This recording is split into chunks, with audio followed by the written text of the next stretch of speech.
Welcome to the Focus on Why podcast. I'm Amy Rowlinson and I ask my guests one simple question. Why?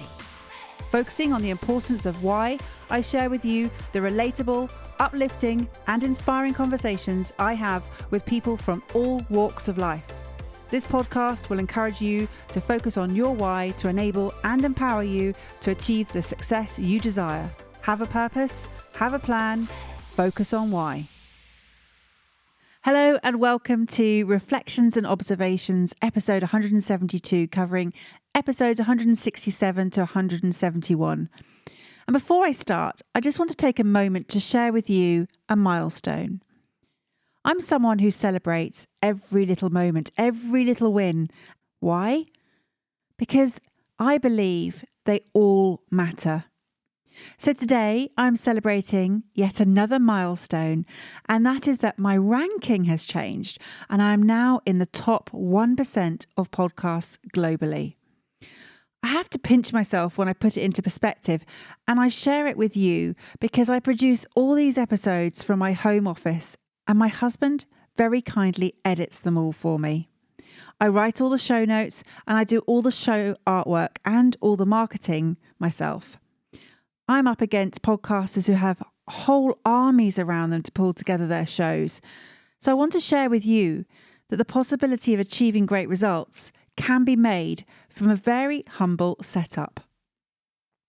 And if you're looking to launch a podcast, or if you already have a podcast and need some advice to build and connect with your audience and monetize it, then use the Calendly link in the show notes to book in a free call with me and let's have a chat about what you would like to achieve from your podcast. Okay, celebrations aside, let's get cracking on this episode, which is actually my 26th Reflections and Observations episode. And if you're new to Focus on Why, firstly, a very warm welcome. And let me explain to you what these solo episodes are all about. Essentially, when I'm interviewing my guests, I create a safe space where I shine the light on their purpose. And what that means is I listen way more than I speak. However, I do have lots that I would like to share. And so these separate episodes are an opportunity for me to do so. And if you've heard any of my guest episodes, you'll notice I do say very little. And this is purposeful. And I'm known for my quality of listening and thought-provoking questions, whilst also being able to totally step aside and allow my guests to share their thoughts, their insights. This leads to deep conversations and, as Deborah Henley said in her recent 5-star review, compelling content from my guests time and time again. It's a formula that I have used since day one and I know that it works really well. So here we go. First up is episode 167, PR for Anyone with Christina Daves. Thank you to Cindy Ashton for the wonderful introduction. I really am so grateful for everybody who introduces me to other guests. It's so much fun to expand my network and to meet people that I would absolutely have not met had it been for these fabulous introductions. So how do you stand out amongst all the noise in today's busy online world? How do you get your products and your services into the media and get free PR? How do you share your gift with the world and demonstrate your value? Well, following a challenging situation and having no resources for advertising or the ability to hire a PR firm, Christina Daves taught herself everything she could about generating her own publicity. She has since appeared in over 1,000 local and national media outlets and is a regular contributor on Good Morning Washington. Together with her clients, Christina has now had over 1 billion views and generated over 8 figures in sales from free publicity. You've got to be out there, you've got to be online, and you've got to be telling the world what you do, is what she says. So how do you stand out amongst all the noise in today's busy online world? How do you share your gift and demonstrate value? Now, she talks about this pinball analogy, and it's stuck with me ever since. And as an entrepreneur, do you not feel as though you're being pinged around against all these obstacles, and just when you feel you're on top and you're going to win that particular prize at the top, you lose the momentum and your little ball drops right down to the funnel at the bottom? Gosh, I totally recognise that metaphor. And what you can do is pull back that trigger and off you go, shooting ahead right up to the top again. So it is a great metaphor for business and perhaps life in general. And something else that Christina touched on was if you don't tell the world how great you are, someone else will. And I don't mean that she's saying that other people will tell you how great you are. They'll tell people how great they are, and they will shout from the rooftops about themselves, not about you. So it's your responsibility to tell people what you do and what about your products, about your services, and because other people's products and services may be inferior to what you have to offer, but unless you step up and say, hey, I'm here, no one else will come to you. And Christina fell foul to a fraud. She was conned out of a huge sum of money, never to be seen again. And she stood at the top of the rooftops and shared how good she was to make things happen. There is a lot of noise out there and you do have to cut through it. How you do it is up to you. However, if you have any doubts about standing up and saying, look at what I can offer, just know that you're helping people by sharing your gift. And it's okay to have a business around your gift. In fact, it is your responsibility to share your gift with others in the world. You're almost doing the world a disservice by keeping quiet. And Christina talks about creating a wow bio. How does yours look? What is your wow? Show why you are the person in the space and share your story. Back up why you are the person that other people need in the world. Now, I asked a close friend, Jo, and I asked her, what would you say my wow bio would be? Or what would I put in it? And what are my superpowers? And some of her answers surprised me. She said that I had the ability to process and document knowledge like no one else she knew. That wasn't a surprise. And that I was relentless in my thirst for knowledge. Again, not news to me, but I had the ability to connect people and the ability to talent spot, to draw out what's inside people and then map out the how and help them focus on why. That I want things to go well for others. All true. All that I'm aware of. She said I was creative and that I'm able to join idea dots, but more importantly, I manifest them. And that I fully immerse myself into different groups, that I have an incredible sense to help people, and that I'm the queen of expertise. Now, I don't believe in being the queen of anything. I think that's just too high of an accolade. And I asked her to clarify what she actually meant by that. And she said, Amy, you simply just want to be the best at whatever you turn your hand to. Okay, I get that. I understand. I do like to do things well. And I've been working with that whole perfectionism for a long time, knowing that actually sometimes just getting things out there is better than trying to achieve that perfection. She also said that I allowed myself to be vulnerable when needed, but I always knew when and where that was appropriate. She said I was fun-loving, but also really calm and a great interviewer and very methodical. Essentially, I am a safe pair of hands. Well, Jo, I'm so glad I asked because that really made my day to hear back what other people think of you or think of me. And it's a really useful exercise to go through to understand how you are perceived externally. Are you allowing your superpowers to show or are you hiding them? And what is the point of having superpowers if you don't use them, if you are hiding them? So using my superpowers, I literally love every second of it because I know that now in the space that I've created for myself, I'm able just to be who I am, doing what I'm supposed to be doing and directing my superpowers into the right ways. I work in flow state more often than not. I understand how I can apply my energy. Do you have fire in your belly? Are you pointing your superpowers into the right places? Because you could spend your whole life searching for your life purpose, or you could take inspired action to discover it and apply it.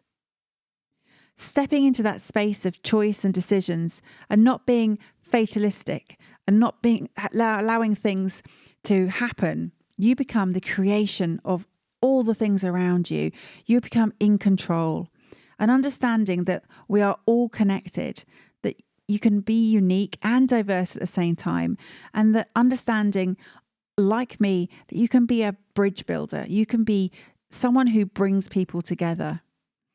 I am a visionary, and in that sense, I aspire to build a better life and a better world for everyone. I feel it's my role to bring people together, and I do that on the show. And I enable them to recognize their own strengths, their superpowers, their desires, and I help them to put that into practice. I love doing what I do. So do you know your superpowers? Ask others who know you well to tell you what they believe your superpowers are, and be prepared for all sorts of answers. Different people perceive different things. So you can also do this on your own. You could write down a list of what you do well and just keep writing and adding to that list as new things come to mind. Also, who do you admire in life? Maybe someone who's passed away or is still living, but in particular, what qualities do you admire about that particular person? What are the qualities that you look for in a good friend? Have you heard of the book, The Soul of Leadership by Deepak Chopra? It was introduced to me right back at last year by Lisa Gill in her episode, and she shared this book and I read it immediately. It was absolutely fantastic. And in that book, Chopra asked several great questions. Two of them I'm going to share with you. Firstly, what is your contribution in life? And what is the purpose of what you do? My next reflection is in episode 168, Opportunity to Grow with Kat Settle. Kat said all growth begins with self-reflection, self-awareness, self-discovery, and self-development. Serendipity, spontaneity, law of attraction, and hard graft all play their part, as does clarity, discipline, and trusting in the process. This is how Kat operates. She founded a book club for success, and she aligns her values with her mission and is positively driven to help others flourish, which is why she believes that self-awareness is absolutely at the foundation of every opportunity to grow. Do you believe in serendipity or the law of attraction? I do, and this episode is a perfect example of it, and I'll share why. I posted publicly that it was a year of focus on why, and I'd reached 167 episodes to that point. I still have to pinch myself when I reflect on that and think back to how I created that show and launched it within a month. It was a crazy period, but we were all in lockdown and I had a lot of time on my hands. And when you know, you know. And I had a feeling and I pursued it with all my heart and soul. So back to that, me posting episode 167, it was then that I got a direct message from Kat saying, could she be episode 168? We'd been meaning to record her episode for months and just hadn't coordinated our lives to do so. So we made it happen. And there's a reason why, if you listen to the episode, why the number 168 means something very special to Kat. So yes, I do believe in serendipity, and in a moment of planned spontaneity, we pulled out the stops to record that episode. To be honest, I was a little concerned about our conversation staying within my range of normally about 45 minutes, as Kat and I are huge book lovers, and I'd wondered if we would just drift off topic, and we managed it. We managed to stay on track and explore Kat's why and not talk about too many books. However, I am going to share one observation from this episode where we did talk about a book, and that was Stephen Covey's 7 Habits of Highly Effective People. And we talked particularly around the concept of the emotional bank account. And Kat said, once you know about that, you can't unknow it. And she's right. Have you read this book? Do you know about the 7 Habits? It's a great book, and it's often a book that I dip into regularly, and I've written so many notes about it. In fact, I've just bought the motivational card deck, which was a celebration of 30 years of the book anniversary, where you have 52 cards to challenge and inspire you every week.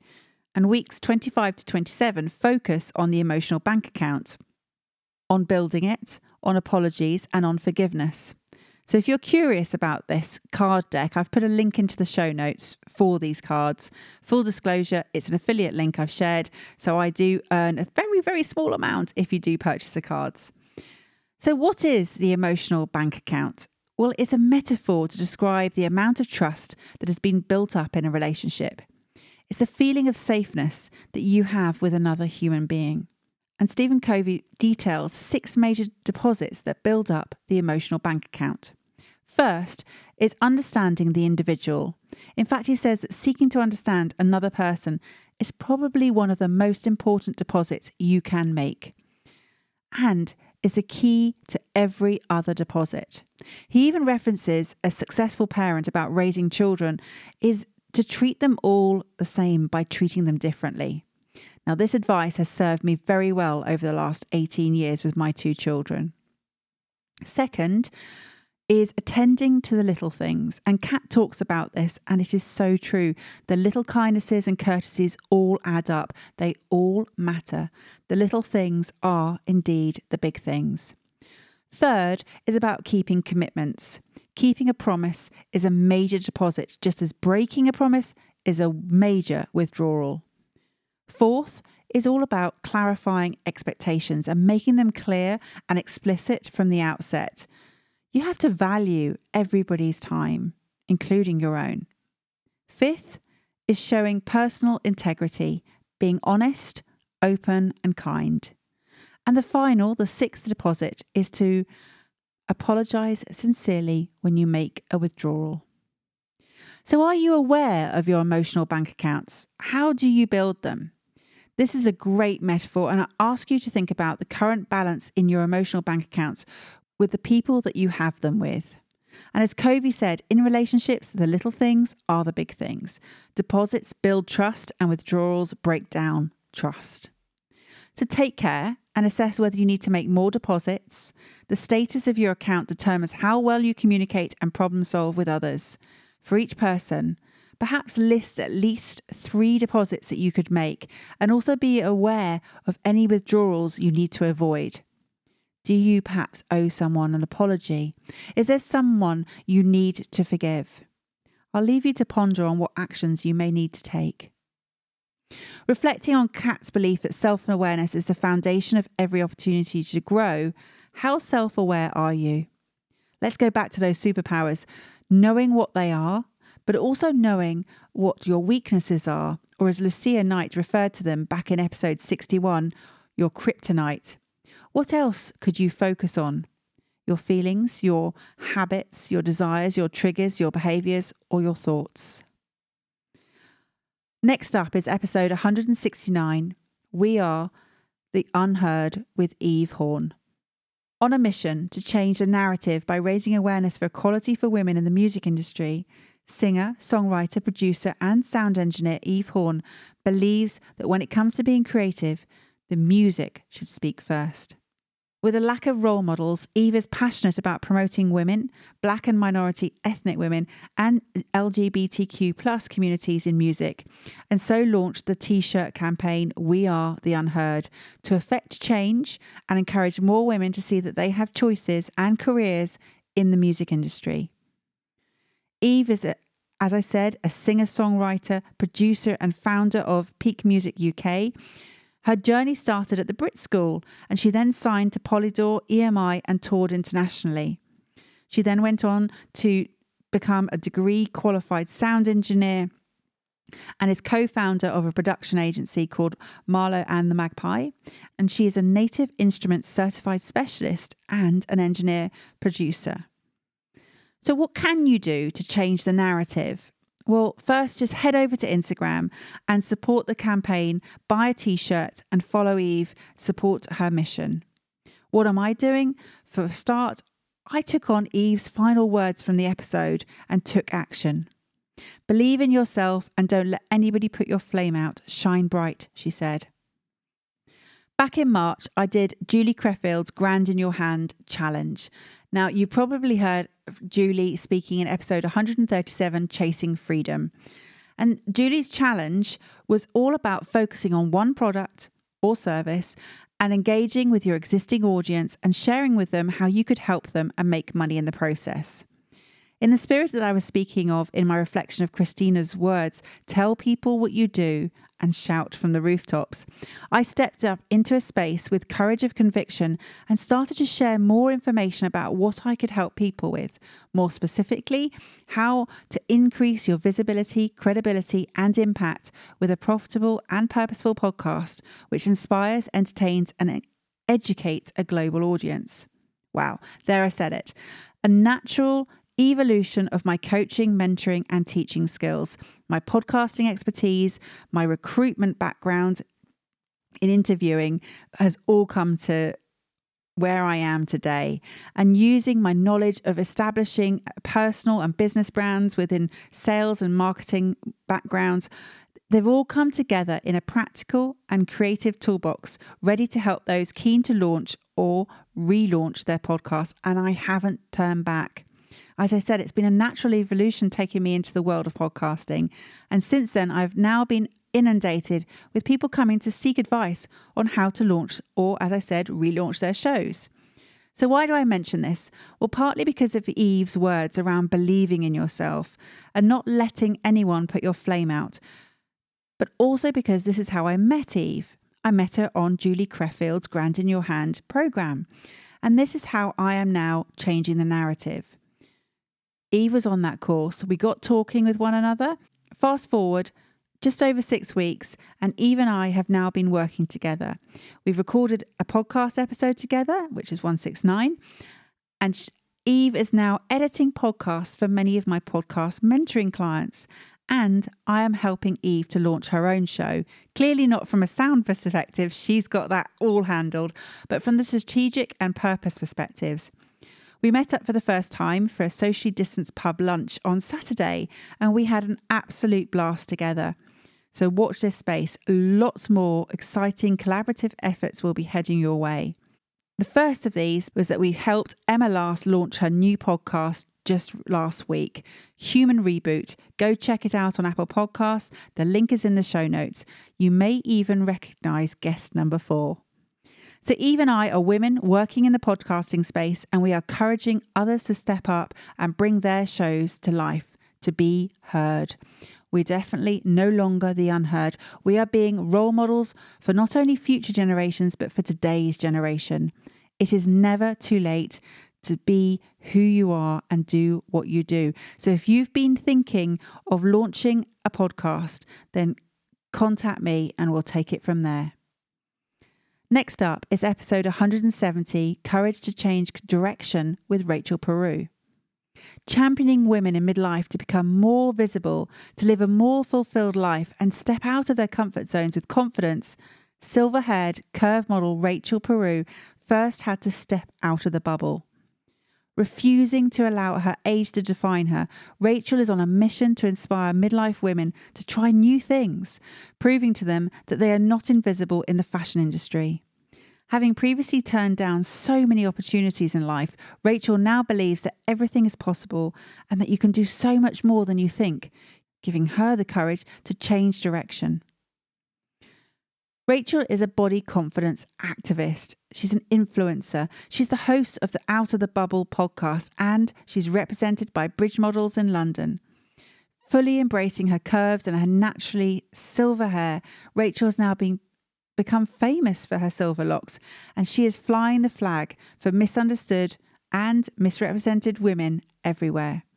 What a true breath of inspiration Rachel is, championing these midlife women to be represented in fashion with solid messages of you are good enough and to just be true to yourself, to stay in your own lane, to keep focused on what you're doing in life because that is good enough, saying that you don't have to compete with other people.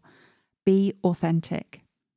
Now, these are all messages you've likely heard before, but how is it that you don't always take them on board and adopt them? Why do you slip back into old habits?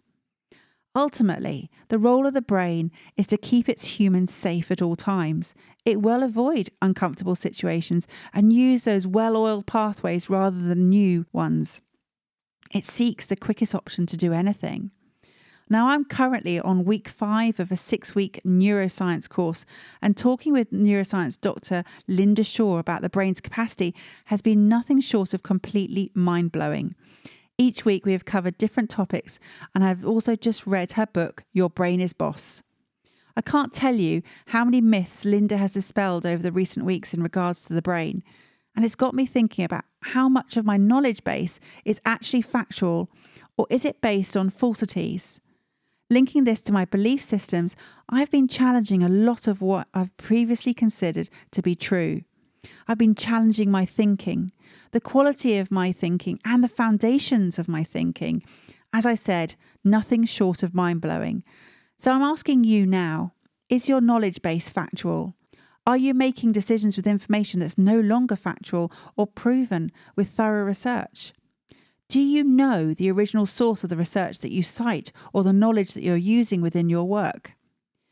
As I said, Linda's been dispelling common brain myths, which I now know are purely distorted generalizations that have been banded around so much that I assumed they were true.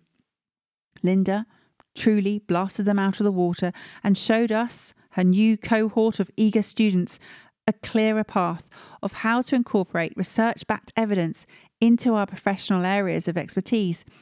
Essentially, just stop talking rubbish about the brain. Now, I've spoken about the importance of facts after reading the book Factfulness by Hans Rosling a few years ago, and I even wrote a short blog which can be found on my website, Focus on Facts, which is on amyrowlinson.com. Do you trust and rely on information offered by people you either don't know well or you know well as a basis for your everyday decisions? It can often be your inherent bias which guides you through life without you even questioning whether it's true or not. Do you even second guess daily decisions because your instincts could be a distorted version of the reality? It's so important to verify your facts. So when was the last time you updated your mental knowledge database? It is likely to be full of outdated information or, worse still, misinformation. Don't believe me? Well, I challenge you to take the Factfulness test and see how you score. You'll find it in the show notes. Just go and see what it's like. It's really interesting. Now, something that I am now aware of, and I'm not a maths person, is when the term majority is used, this can be anywhere between 51 and 99%. Now that's a massive range. Are you willing to make a decision when they say that the majority of people go with this, where there could be a variance of up to 48%? I find that interesting, and maybe it's not always worth following the crowd. Well, I know for a fact it isn't. So give yourself a knowledge base audit. Step back to reflect and verify the facts before making decisions.